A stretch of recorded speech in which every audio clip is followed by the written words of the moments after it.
Hello दोस्तों, हमें बड़े बड़े एग्जाम्पल तो बहुत देखने को मिलते हैं कि जैसे कि अभी के समय में बिल गेट्स, इलॉन मस्क और ऐसे तमाम उदाहरण हैं जो कि करोड़पति हैं, लेकिन उनका बैकग्राउंड हमें ऐसे बताया जाता है ना जैसे कि वो बैकग्राउंड से ही ना पूरी स्टार्टिंग से ही ना वो अच्छा खासा कंडीशन में थे। लेकिन क्या हो जब कोई हमारे जैसा यानी कोई हमसे ही नीचे का व्यक्ति अगर हमसे ऊपर उठ जाए तो हमें उससे सीखने को जरूर मिलता है, हमें उससे बहुत कुछ सीखने जानने को मिलता है और वो बंदे में हिम्मत बहुत होगी, क्योंकि ओवरऑल एक लोअर मिडिल क्लास से उठ करना और दुनिया के सबसे सर्वश्रेष्ठ व्यक्ति में अपना नाम दर्ज कराना और भारत के सबसे सर्वश्रेष्ठ पद पे बैठना ये कोई आम बात नहीं होता दोस्त। 140 करोड़ जनसंख्या है भारत का और उसमें आप ना प्रथम व्यक्ति बन जाओ, ये कोई आम बात नहीं होता। हाँ दोस्त, मैं बात कर रहा हूँ मोदी के स्ट्रगल के बारे में। तो आइए शुरू करते हैं। पेश है आपकी अदालत में गुजरात के मुख्यमंत्री नरेंद्र मोदी। प्लीज वेलकम भारत के प्रधानमंत्री नरेंद्र दामोदर दास मोदी। प्रधानमंत्री तो देखो तो शुरू से शुरू करते हैं। सबसे पहले ना 17 सितंबर 1950 को ना वडनगर में गुजरात में ना इस बंदे का जन्म होता है, जो कि आगे चलकर ना नरेंद्र दामोदर दास नाम से ना फेमस होता है, यानी नरेंद्र मोदी के नाम से फेमस होता है और आगे चल के भारत के प्रधानमंत्री और वो भी लगातार 3 बार बनता है। इसकी बैक स्टोरी क्या है ना, आइए जानने की कोशिश करते हैं और कैसे ये बंदा ना यहाँ तक पहुँचा उसे समझने की कोशिश करते हैं। तो जैसा कि हमने स्टार्टिंग में जान लिया है ना कि इनका जो जन्म हुआ है ना वो लोअर मिडिल क्लास में हुआ है, यानी लोअर मिडिल क्लास का मतलब तो हम सब अच्छे से जानते हैं कि जिनके पास ना कोई अच्छा सा साधन हो रहने का और न ही अच्छा सा कोई जीवन यापन करने के लिए कोई अच्छा सा धंधा हो उनके पास, यानी ऐसी कंडीशन में इनका जन्म हुआ जहाँ पे इन्हें ना आर्थिक तंगी काफी देखने को मिला, जिसकी वजह से ना इस बच्चे को ना स्टार्टिंग में चाय भी बेचना पड़ा। यानी इनके पापा जो चाय का काम किया करते थे, यानी वहीं पास के जो स्टेशन के आसपास जो चाय बेचा करते थे, वहीं पे ना पापा के सहयोग के लिए ना इन्हें भी ना उस चाय के टपरी पे, उस चाय की दुकान पे इन्हें भी सहयोग देना पड़ा, इन्हें भी वहाँ पर जाकर टाइम देना पड़ा और इन्होंने भी ना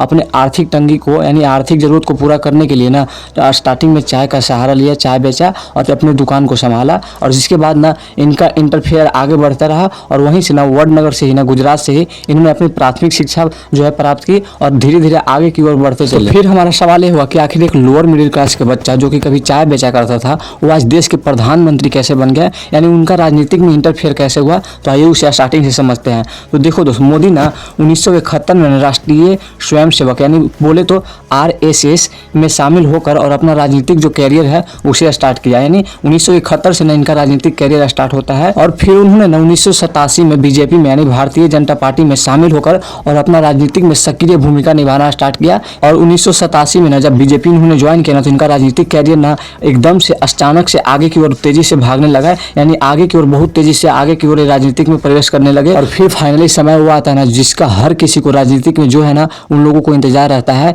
ये ना 2001 में गुजरात के CM बनते हैं, यानी वहाँ के चीफ मिनिस्टर बनते हैं। और इसके बाद ना 2001 से 2014 तक इन्होंने गुजरात में ना अपना जो है CM पद को बरकरार रखा, यानी वहाँ पे जो है CM बने रहे और इन्होंने लगातार 4 बार वहाँ पे जीत हासिल की। और इसके बाद इनका कैरियर और आगे बढ़ता है और वहाँ से फिर ये इंटरफेयर करते हैं प्रधानमंत्री चुनाव के लिए। और फिर 2014 को ना बीजेपी के सीट से ना ये जो है प्रधानमंत्री के चुनाव के लिए खड़े होते हैं और अपना ना एक बहुमत हासिल करते हैं, यानी जनता का इनका प्यार भरपूर मिलता है। और ये फाइनली ना 26 मई 2014 को भारत के प्रधानमंत्री बनते हैं। और प्रधानमंत्री के रूप में नरेंद्र मोदी ने कई महत्वपूर्ण योजनाएं और नीतियां शुरू की, जैसे कि स्वच्छ भारत अभियान हो गया, मेक इन इंडिया हो गया, डिजिटल इंडिया हो गया, जनधन योजना हो गया, उज्ज्वला योजना हो गया और इत्यादि कई सारी योजनाएं चलाई। और जिसके बदौलत ना दोबारा प्रधानमंत्री चुनाव के लिए ना फिर से खड़े हुए और फिर से भाजपा को ना 2019 में प्रधानमंत्री बनने का मौका मिला, यानी भाजपा को फिर से बहुमत मिली और फिर से नरेंद्र मोदी दोबारा प्रधानमंत्री बने। और यही कार्यकाल फिर चलता रहा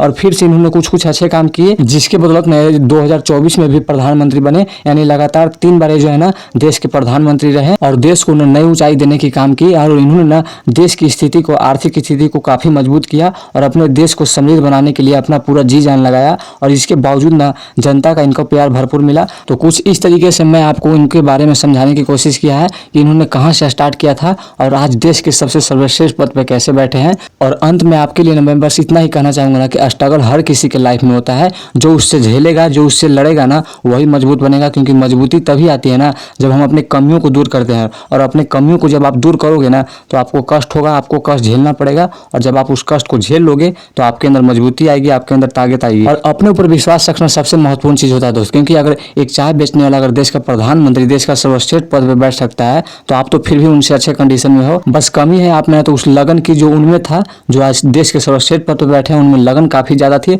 और आप में जुनून नहीं है, आप में लगन नहीं है। बस लगन और जुनून आ जाएगा तो आप भी कुछ भी बन सकते हो, कुछ भी कर सकते हो। तो आई होप मेरी बात समझ पाए होंगे। धन्यवाद।